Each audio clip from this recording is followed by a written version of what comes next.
Did you find some prayers that you are wanting to say every day? But I did absolutely.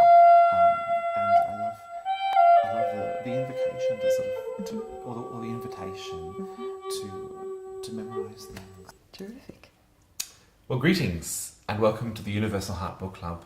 And this time around we've got something very special. I'm talking to my friend, my teacher, my mentor, Stephanie Dowrick, about her brand new book, Heaven on Earth, Timeless Prayers of Wisdom and Love. It's an exquisite book which I spent many hours looking at. Greetings, Stephanie. Greetings, greetings. Let's talk about your new book. I think it's brave to write a book about prayer. I think it might challenge some people. Mm-hmm. What's your response to that?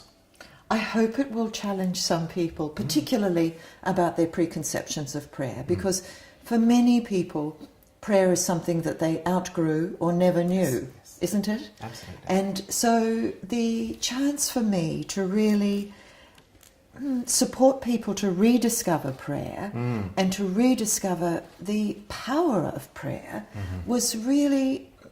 It just felt like a marvellous adventure at this time in my writing life. Yes.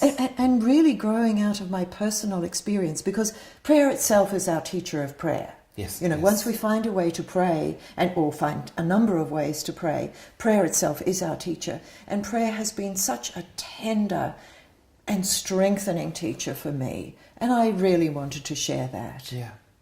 One of the things you say in the book is that in praying we become the person we were meant to be, or become the person that we are deep down. Yeah. How have you come to that realisation? I think in a number of ways.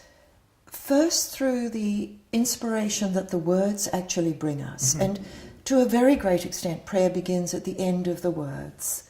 You know, the words are the kind of vehicle to take us into a different level of consciousness, which isn't solemn necessarily, and certainly isn't pious, but can be very liberating.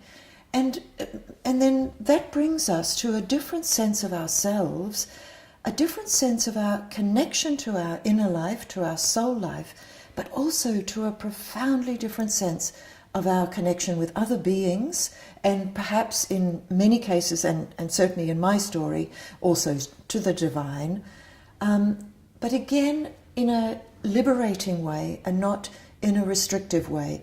So, for example, in choosing the prayers for Heaven on Earth, and I think some of them are the most sublime words that were ever written, I only chose prayers that would really affirm us as spiritual beings, but also affirm the ways in which we need to and can connect with one another in our physical form through kindness, through respect, through listening, through celebration, through consolation, and so on.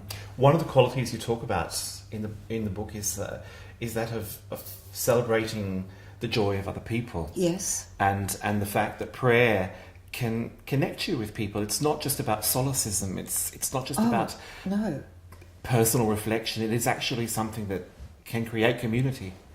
It creates community, and it creates community, interestingly enough, in a place that's beyond words. Okay. So again, we use the words as a vehicle, but to bring people together. So, for example, I have a number of prayers in there of thanksgiving. I also do have a lot of prayers of consolation, because I think we turn to prayer, you know, in a very deep and open way, sometimes in a broken way, when we need consolation. But I'm also inviting people into a number of prayers of thanksgiving. Maybe the shortest of them is Meister Eckhart's, you know, marvellous lines, "If your only prayer was thank you, it would be enough." Yes. But I've written some of these prayers myself, and a number of the prayers that I wrote are also about thanksgiving. And when people come together in a spirit of thanksgiving, of gratitude, whether it's for a meal or whether it's for, you know, the delights of friendship, or whether it's for a sense of awe and wonder, or the building of community that is inclusive and not excluding, whenever people do that, they are transformed both individually and collectively. You know, we pray so well together.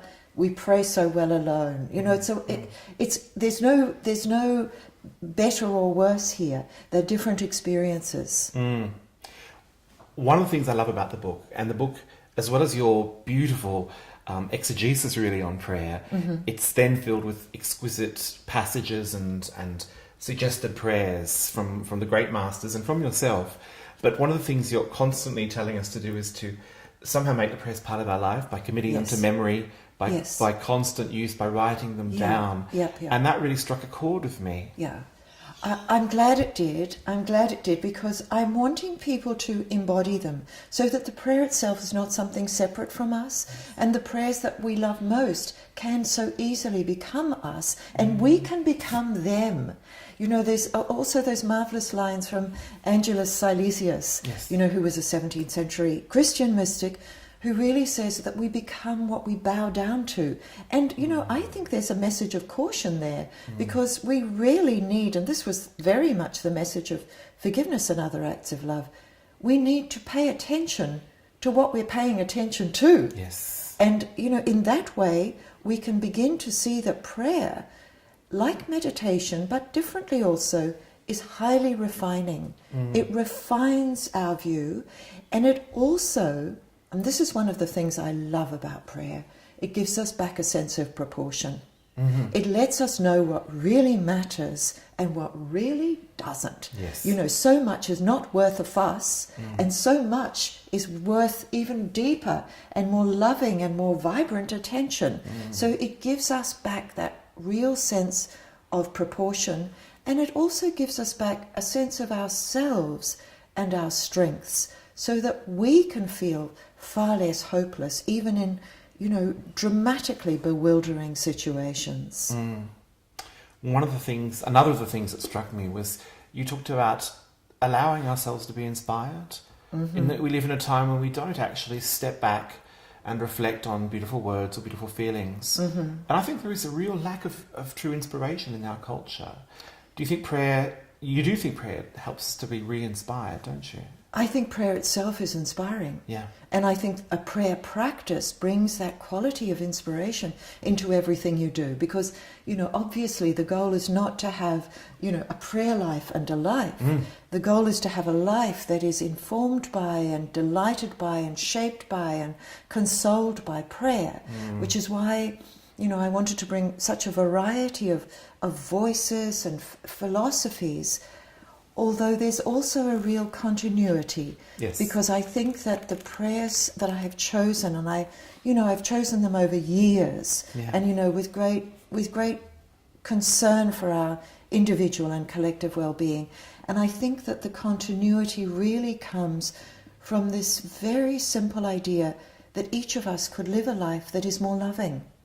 You know, that is the teaching of all the great truths. So simple. That we could live a life that is more loving, and that we need be less afraid of that. Yes. We can open to the vulnerability of it, because, you know, paradoxically and marvellously, out of that vulnerability emerges true strength, whereas defending ourselves against love in all its expressive forms reduces us. Yes. And the prayer life is an invitation to a life of love. Did you feel that? So much so. And one of the things that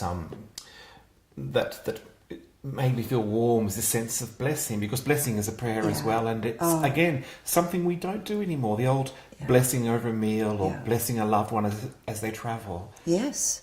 And you know, I've known you for some years now, Walter, and you often put at the end of your emails, even if it's just a little, or even a text, if you're sending me a text, you often write blessings. So blessings are very, very important to you. And actually, I think they're incredibly important to a lot of people who wouldn't even have articulated it until they get permission. So maybe this book is also a book of permission. I think it is. This book is a book of permission, and it is a great blessing for all of our spiritual lives. Thank you very much, Stephanie. Oh, thank you, Walter. Thank you so much.